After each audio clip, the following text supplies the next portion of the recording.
All right, what's up, everybody? What is good? It is your boy BQ. Welcome back to the channel. We're talking TNA with Mike Gilbert. We just finished doing podcasts over on Mike's channel. Is that for Patreon or is that for what is That that for? that's a Voices of Wrestling Network. It goes on Patreon, but we also live stream it on the Mike and JD Show channel. We live stream it on the Voices of Wrestling YouTube channel, and then I give the audio file to Voices of Wrestling, and they put it out on all the different podcast feeds. They take care of all that, but the ad-free version goes straight to our Patreon. And so when people pay for the Patreon, they can get our stuff like ad-free. And of course, I make sure to put the audio in our Patreon like almost like 12, 15 hours ahead of time before Voices of Wrestling actually gets the file. Okay, yeah. So definitely, what he said. Definitely check that out. So we had a real good talk there for I don't know 45 minutes or so. Yeah. Talking TNA over there, but now we're talking TNA over here. A kick out, and a kick out, and a kick out, and a kick out. Got to start off with a little Tom. So, dude, when we were on your podcast and we were talking, we were talking about the changes TNA has made throughout the year, and I was saying that earlier in the year I was taking a very hard stance and I don't think people believed me, where I was saying, hey, they weren't being cheap. They were just legitimately getting rid of people that they didn't think were good at what they did, which included Scott. So people thought that was like absolute, insanity for me to say something like that. But Dave Sahadis and all these dudes, Artie Evans and even what's his fuck doing the ring announcing, who I cannot stand for the longest time. Penzer, Penzer, yeah, you know what I mean? Like I was told like all these people were just like, hey, we actually don't think they're good, because I was so frustrated last year because I was like, yo, they're keeping all these people in places that aren't good at what they do, and it was driving me actually absolutely insane. And then I'm kind of told, behind the scenes, like, hey, we are aware, but we can't just bring people in just to do it. We can't just like get rid of someone, and if we don't have someone in place to replace them, like it's a lot more difficult than that. So we've seen that it's a big turnaround. But I have been saying on a lot of my podcasts that I think TNA right now is like significantly better than the last couple of years, which people did enjoy. I wasn't like a huge fan of the last couple of years. Like this year, I've been a big fan. But do you think that the company's in a better place now? Do you think it's better, or do you think it's like, because I said, hey, they're bringing in people who know how to do television and stuff like that. Like, do you see differences? Do you think we're like in a better place right now? Do you think it's just like a better product? I think it's infinitely better than it has been in like the last 5 years. I think production outside of Turning Point has been like mostly really, really good. I think Slammiversary, they didn't really do a good job with their production there, but they had the big crowd. So I think the big crowd kind of made up for some of the production woes. But I think that for the most part, the second half of the year, production has been on point. You're not seeing the issues where like, they're not color correcting their cameras and things like that. And TNA Plus is working. That's been such a big thing for them. That's been added so much enjoyment for me, is that app actually functioning properly. Because it was such a frustrating experience for the longest time, as that app just wasn't working. And they brought in stars that are getting the crowd hot, right? Like for a long time, TNA would get like 300 or 400 people, and you'd have like the same 12 guys trying to start chants, and everybody else is just playing on their phones. They're like, why did I come to this show? Yeah. But now you show up and they got like the Hardy Boys, who are big stars. You got Joe Hendry, who's becoming a big star. Like Moose gets a big reactions. Mike Santana is over as hell, man. Mike Santana is like probably the biggest surprise of the year so far. It's just how over he is as a single act. So they have a lot of things going for them. They have tons of momentum. I know we make fun of their ratings, but in this last quarter, the ratings have been up. And how do I know that? Is because they were so low that they weren't even getting tracked by the people that typically track them and put that information out. They gotten so bad that I quit talking about the ratings, because there's no information about them, because they were not, even getting reported. But they're actually getting reported now. Okay, Thanksgiving, not good. 18,000 people, not good with that. But like before that, like they had like several weeks in a row where they're actually being tracked in the top 150. So they have all the momentum in the world, man. and a lot of it centers around Joe Hendry and the Hardy Boys, with them getting hot at the right time, and then them having the balls to be able to try to capitalize on their popularity. We can argue the booking philosophy. I think that it has not been good, but that is subjective, because the facts are the money's rolling in, pay-per-view buys are up, ratings are up, ticket sales are up. Things are going pretty freaking great for TNA right now. So you brought up Joe Hendry here. I don't know your opinion on this. I really don't. But I've said this on my last few podcasts that I think the company wants Mike Santana to be the champion. I think they planned on him being the champion at this point. I think the company makes a lot of promises to people. Hey, we'll sign you, but you're going to be world champion. I think they made that promise to Nick Nemeth. That's why the Slammiversary booking was so the main event booking was so out of nowhere, where everyone's like, well, Josh should have won. It was like, yeah, but we promised this Nick Nemeth this win a long time ago, so we couldn't adjust. But do you think Joe Hendry, he's going to win the title? Like we know that he is. Do you think he's going to have a long title run? Like what I've been saying, the long story short, I think they want Mike Santana to be the champion. I think he's going to be the champion much sooner than later. Mm-hmm. I think Joe Hendry is going to win the title, and I think he's going to drop it in like a month or two. I could see that. Everybody needs to go back and remember what happened with Brian Danielson back in like 2014. He had all the momentum in the world. He upended all of WWE's booking plans, right? And they had to do like a late pivot, and they added him to the world title match at WrestleMania 30. And as soon as he won that world title, he cooled off, right? He was already less popular the moment he won that title than he was the day before chasing the title.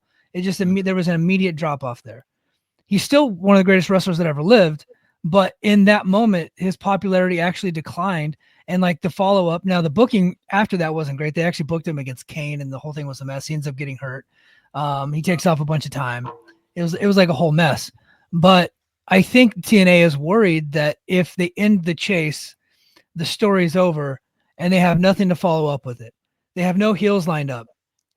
The heel side of TNA is actually so dire right now that AJ Francis is getting a world title shot at Final Resolution. He's in the main event, right? So like that's how far down they're going the card. AJ Francis, who has like no singles wins, is actually challenging Nick Nemeth at Final Resolution, right? So like they have nobody for Joe Hendry to feud with, because they're just so weak on that heel side. They got no opponents ready. So I think that's ultimately why they decided not to end the chase at Bound for Glory. They're trying to get some more juice out of it. I wouldn't be surprised if he just never wins it. I'll be honest, like I don't even think it's like a guarantee that he's actually going to win it. I could see them just not paying that story off. That is a very TNA thing to do. It is, but I'm pretty sure I feel that he's going to win it. I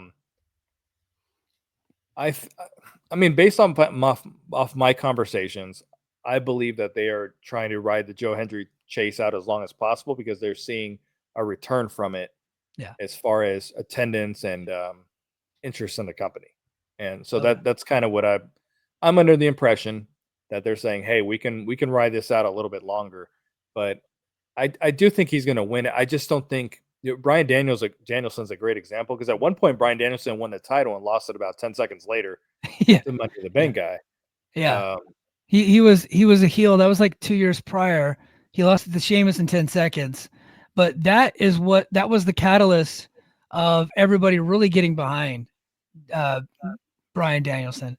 Like they felt like he was being abused booking wise. He was a heel when he lost that belt, but everybody turned in his favor because they thought that he was being abused, that he was way much better than what they were doing to him. And so ended up getting behind him. And then next thing you know, he becomes one of the biggest stars in the business. Right. You've made the John Cena comparisons before, though, to Joe Hendry, which I have as well. The only difference for me for them is John Cena was not always a goofy character. Like he eventually was, but if you watch early Cena, he wasn't, where Joe Hendry always has been. Do you think that if the chase is gone, that do you think that's going to happen to him, where it's like he might get that Cena reaction, or he might get people might just lose interest altogether? I think it's very possible. I talked about it on my pod probably in the fall, where he started a chant in the lead up to his feud with Josh Alexander. He started a walking wiener chant, and it was just so stupid. It just wasn't funny, right? It was just something stupid. The childish humor has a shelf life. At a certain point, we want our baby faces to kick ass, right? Yeah. Can Joe Hendry get mad? Can Joe Hendry get bloodied up and fight from underneath, right? All we're seeing now is him being a silly ass. He does silly ass shit every single week. And that's what happened with John Cena. He comes up and he's essentially a comedy wrestler as the main eventer. Now he goes through the bloody feuds with Eddie Guerrero and JBL, and he's like the best babyface in the world at that point. And then they got behind him way too much. They start jamming him down everybody's throats, and he's trying to do humor for children, right? At one point, he's riding like poopy pants JBL on JBL's limo, right? He's doing that, and then everybody kind of turns on him. Same thing happened to Roman Reigns. Roman Reigns coming out there saying "suffer and succotash" and doing all the childish humor, all the stuff that Vince McMahon likes, and people rebelled against him. And it took forever. It took a heel turn for him to actually to break through the ceiling that was put over him by Vince McMahon. No matter how hard they pushed him, the crowd just rejected him. It wasn't until he turned heel and then now he's flipped back babyface, and he's one of the biggest babyfaces in the entire world. It took all of those things. So with Joe Hendry, he is essentially a Timu Scottish version of John Cena. He needs to get himself in a little bit better shape, right? And he needs to have that fire, get mad. He needs to get some blood on him. He needs to get his hands dirty. People want to be able to get behind a guy like that. But if he's just like straight white meat babyface telling bad jokes all the time, it's going to have a shelf life. And I don't think it sustains through 2025 if he's going to continue to do that. Yeah, wrestling companies, the reason that we get behind the chase is because when they win the belt, they kick off the show with a mic in their hand, and they're talking every week, and we're going to hear from Nick Nemeth, and we're going to hear from this person. And traditionally, baby faces who come off like a badass. Obviously, not everyone can be The Rock and Stone Cold, and The Undertaker. But when you come off like a badass, that's what fans can get behind. Mike Santana. That's why Mike Santana can chase a title, and when he wins a title, he'll still be over because he's cool. People want to be like him. I've met him twice. He's not like, I'm not really a fan of his because of my interactions with him. Right. I've met him once under an AEW banner and once under a TNA banner, and he had no interaction with the fans. Both times acted like he didn't want to be there. And maybe I caught him on 2 bad days. I tell people all the time, I met Mick Foley. Mick Foley is not as cool as people say. And people are like, no, Mick, you just caught him on a bad day. Yeah. Maybe I caught him on a bad day. I just know that I'm 0 for 2 with Mike Santana. So for me, even though he's a fellow Puerto Rican, I'm not his. I like him and I think he's cool. I like what he brings to the show. I'm not like the biggest fan of his, but when he wins, he will still be over. He will still be cool. Like, I'm not worried about him because he's a badass falling off. But like with Joe, I really do see it. One of my favorite acts in the history of wrestling was the New Day when they turned heel. They were like the white meat's probably not a good word, but they were the power positivity baby faces, had to turn heel. And for a short period of time, they had the best act on the show. Yeah. But they were forced to outdo themselves every week because they got overexposed. And then they got really, really corny. AEW dealt with that with Max Caster and the Scissor Me Daddy and all that stuff. It got over. But then the next week, they're like, we got to outdo that. And we got to outdo it. And at one point, you can't outdo it anymore. And then it falls off a cliff. I see Joe Hendry in that light. When he, whether he comes out, taking shots at wrestlers, calling them names, doing the songs, I just think the point's going to come that he can't outdo himself, and the same fate is going to happen. Well, I actually think he should talk a lot less. Yeah, and eventually he's going to have to get it done in the ring because ultimately that's what it's going to come down to. It's like, you have the personality, you have the skits. Can you get it done in the ring? He's shown sometimes he can get it done in the ring. He had a really good match with Jake Something. I liked his match with Josh Alexander a lot. I thought that was a great match. I did not care for the match with Nick Nemeth. I thought that was terrible. Right. Awful. So Yeah. he's very hit or miss in the ring, and he's going to get exposed if he doesn't improve that side of his game. When Genesis rolls around, so to rewind here a little bit, at Bound for Glory, I was saying when he came out and he did his entrance, I was positive when he turned around that he was going to be dead serious. I was positive. And he's still smiling and pointing and goofy. Like there was no difference to him at Bound for Glory. He just had this weird like chainsaw entrance. But other than that, he was as goofy as he usually is. I'm telling you, dude, he cannot come out of Genesis like that. Like now that we know that he's likely wrestling, I mean, the story is that he's going to wrestle again. Right. No one else has ever had to start from the bottom like this. Everyone else can just ask for a title shot. But they're making him start from the bottom for whatever reason, even though he was legitimately screwed at Bound for Glory. Dude, I'm telling you, when he turns around, if that fool is not like pissed and serious, that's going to be a huge mistake for me. Yeah, I know. I completely agree. And that's been my knock on him from the beginning. It's been my knock on TNA booking. Like they need to tell him what to do. Right. He doesn't know. Like you right. got This is they new have territory. they have producers and agents. Ace Steel knows this stuff. Why isn't Ace Steel telling him? Tommy Dreamer knows the difference between the different types of baby faces. A baby face has to be serious at some point, especially whenever he's got demons to overcome, when he's got these monsters to overcome. He has to get serious and mean business. Take a look at Hulk Hogan back in the day. He was kind of an unserious character at times, but when the heel came in and he had to get revenge on the heel, he was bringing the entire country with him, right? Like, and he was get serious, and he was saying, "I'm going to defeat my enemies," and those types of things. John Cena too, like John Cena versus CM Punk at Money in the Bank 2011. Go back and watch that match. They had a heated feud at that time. He hated CM Punk, and when he came out to his music, he didn't do the corny shtick. He came out serious face. The entire audience in Chicago was booing the shit out of him. He knew this was a big moment, and his facials and his mannerisms and his act upgraded to the moment. And I have not seen Joe Hendry do that yet. Yeah. So, and to be clear, we're not trying to talk shit on Joe Hendry. We are, he's doing some really good things for the company. Yeah. He's huge. Yeah. Yeah. I think part of the issue again is because this is not the guy they wanted to push. They're pushing him out of necessity. Yeah. But when I watch the show, I don't feel like they have anything for him. I feel like they force him onto the show. That is just the vibe that I get. Like it's like man, during CM Punk's AEW run, they would always force him on this. Like you're gonna hear CM Punk's music at some fucking point on the show. He's like doing commentary for no reason at times, and like in matches he has nothing to do with. Like CM Punk, they force him everywhere.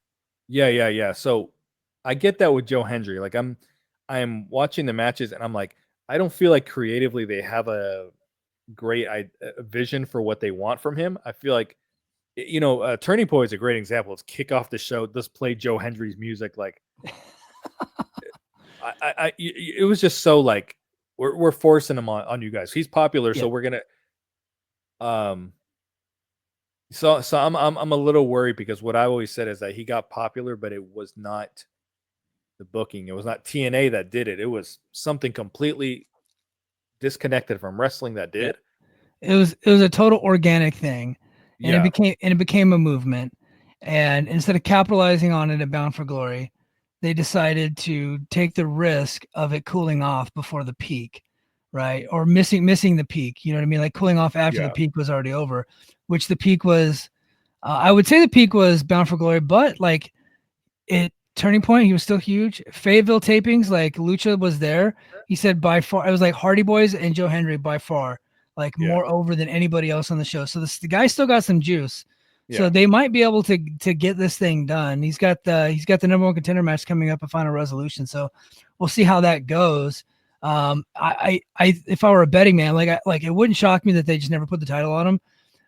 But if I were to put money on it, he wins at Genesis, and then right after that, he debuts in the Royal Rumble as the TNA champion.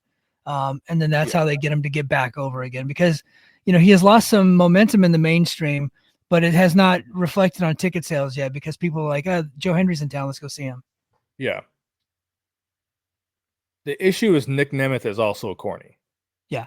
So that's, at Bound for Glory, there was no heat in that feud, which I guess in retrospect, I get it because I think they want to build the heat for the next match. But do you think they're going to turn Nick Nemeth heel?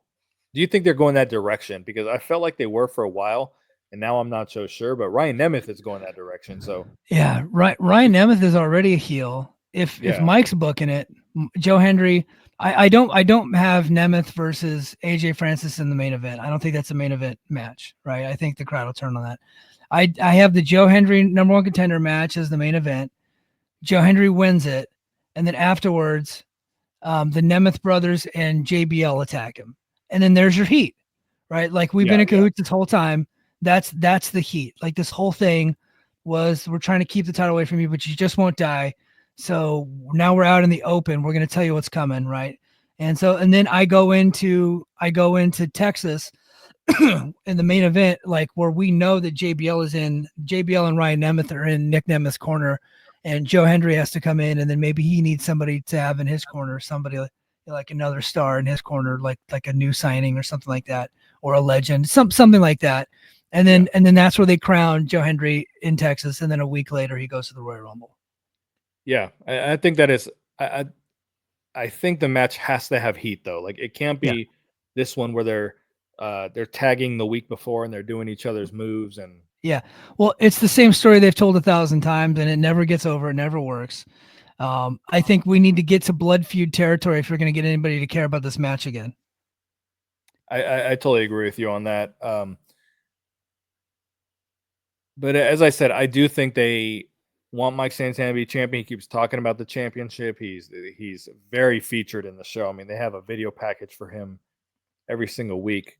I feel like deep down they're like, I know for a fact they're very happy with what Joe Hendry, the business he's doing for them. I know that for a fact. But I feel like in the back of their mind, they're also like kind of pissed off because they threw the plans off. Yeah. You know what I mean? Well, and they probably see more upside in Santana because he's a better promo, in my opinion.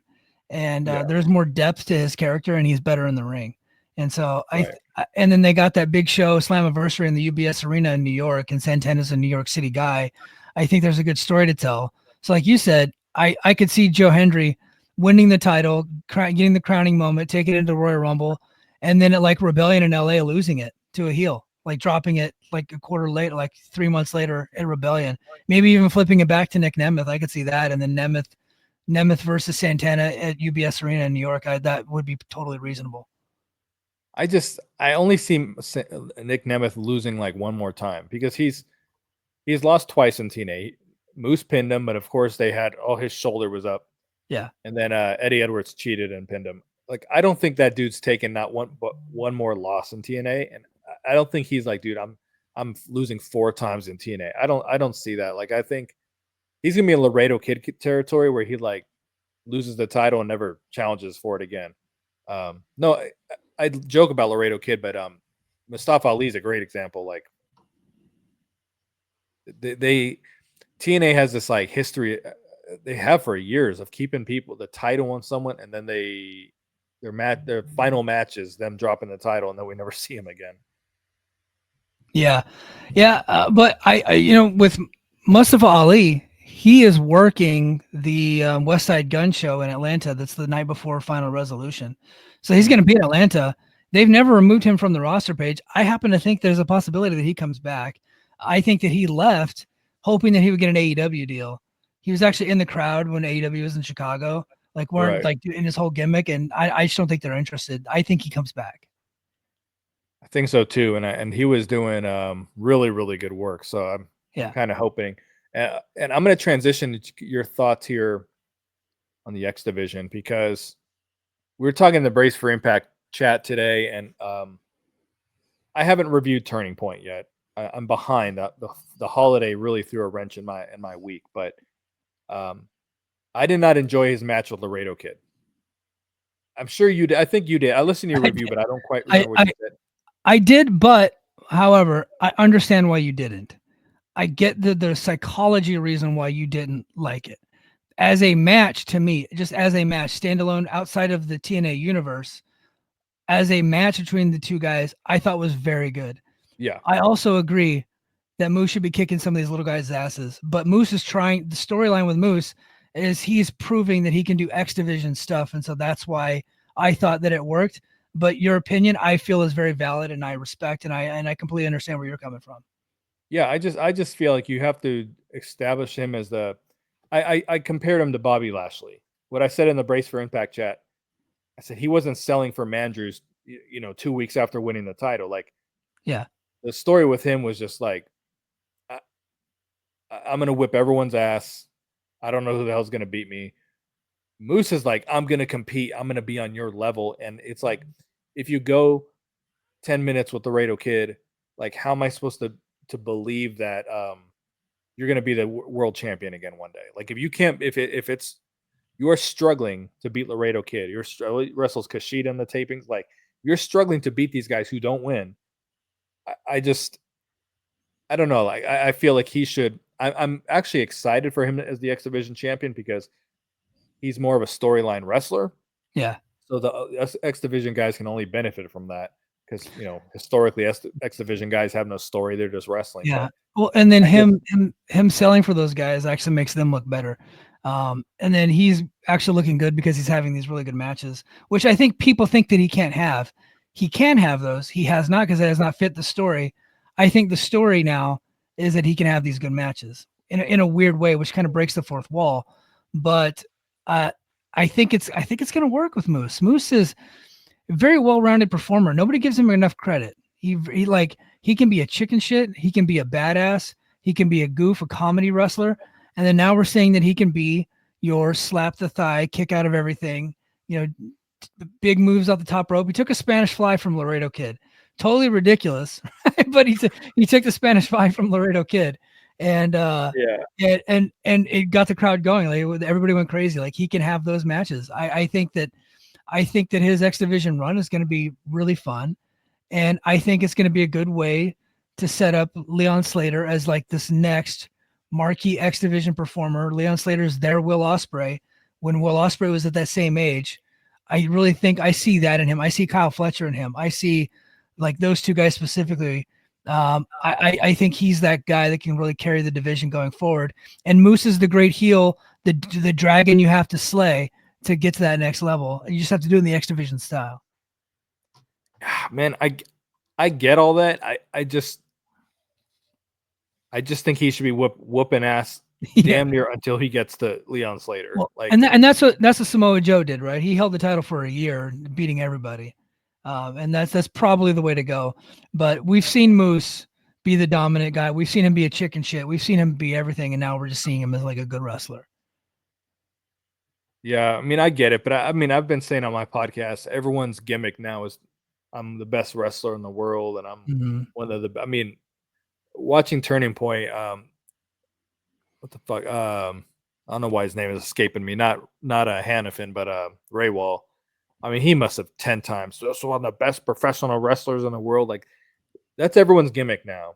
Yeah, Ray Wall stinks. By the way, go ahead. Dude, man. So I'm watching Turning Point. I'm like, this dude is and I've said this before. He's a babyface one match. He's a heel the next.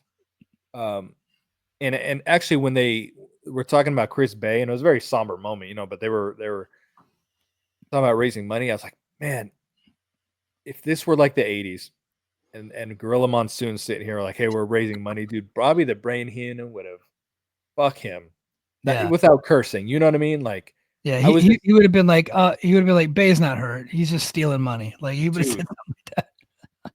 And Ray Wall, he's tapping his heart, like, well, get well soon.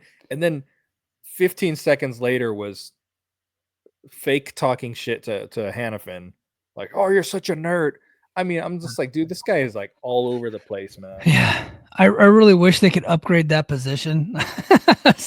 I know you're not a fan of Hannafin. I like Hannafin. I think Hannafin is like a good like sports announcer. Like, I think he's like, he could probably translate to like college football or something. Like, I see that in him. Yeah. Ray Wall, they can't stand his voice. I don't think he's funny, and I don't think he has anything interesting to say. So Yeah, I I feel don't like think that. Hanneman's a good straight man, though. I don't think Tom Hannafin is bad. I don't like him because I don't. I think he has a. He could benefit from not knowing to finish the matches. Yeah, He has just all these. and a I kick mean, out. Yeah, I'm not kick out. I mean, that's dude. one of my favorite buttons you have is and a kick out. Oh my And a god, kick yeah, out. yeah. I mean, it's but I'm like I'm watching. Like I'll play this. TNA Impact. Oh. Like he every time someone hits him, oh, and it's like I mean, someone just barely taps someone on the shoulders. Oh, and he's acting like these. I'm just like, man, he could just. It's so like forced to me. I was like, I Yeah. just think if he was just a little more natural, I think he could be very good. Because I told this story I was watching on YouTube, a WWE match last month or the month before, and I'm like, man, this guy's really good on commentary. And when I looked it up, it was Tom Hannafin. I was like, impossible.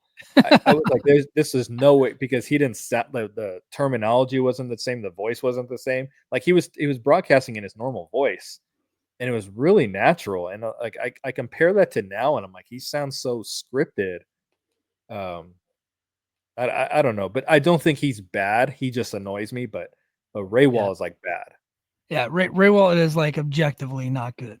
Right, right. Um, but yeah, man, when they were doing the Chris Bay thing, I was like, dude, I would have. No one will do that in today's wrestling world. You know what I mean? Um, for the sake of the show. Oh, I don't know. They could have got a real storyline, almost a storyline going out of that. Yeah. And then, Ace Austin, make them full wrestle Ace Austin. You know what I mean? Like they could have got some real heat there and elevated Ace, and but yeah, I don't know this X Division thing. I think it's going to ultimately be very good with Moose, but right now I'm like, dude, he's Yeah, we'll see. I do think Leon Slater is ultimately the future of that division, and the future of the company, hopefully. But they do, and I know we're gonna sign off here in a couple minutes. Yeah. It's kind of a shorter episode this week, not this week, this month, this quarter. We don't do this very often, but I do think Leon Slater, they got to, update his look, update his music. Like he got this like stock MP3 file for a theme song. His gear looks very like Dollar General, like he just can't afford nice gear. Like give the Right. guy some money and let him buy new gear. Yeah, I was watching a little bit of NXT, and I was just like, I'm like, man, everyone, even though I think NXT is very bad, Yeah. everyone's got their unique look and they look professional. You know what I mean? Like no one looks like a bum. And I'm not saying he looks like a bum, but it's just like he does, like I said, like his gear's very indie, I would say. Yeah. Yeah. So they gotta update that. We're gonna do this again soon, man, because I know it's a little late for us. We just did your podcast, but Yeah, I got to roll. Kiddos are calling. But let's link up again here in like the next couple weeks, and I definitely want to do a simulcast after Genesis. Me and you go live on both our channels. I think that would be really cool. We'll maximize the audience. Yeah, that would be great. We'll definitely do that. Cool, man. So, all right. So thanks for checking us out here at the channel. As always, I'm your boy BQ. For Mike, we're out. Peace.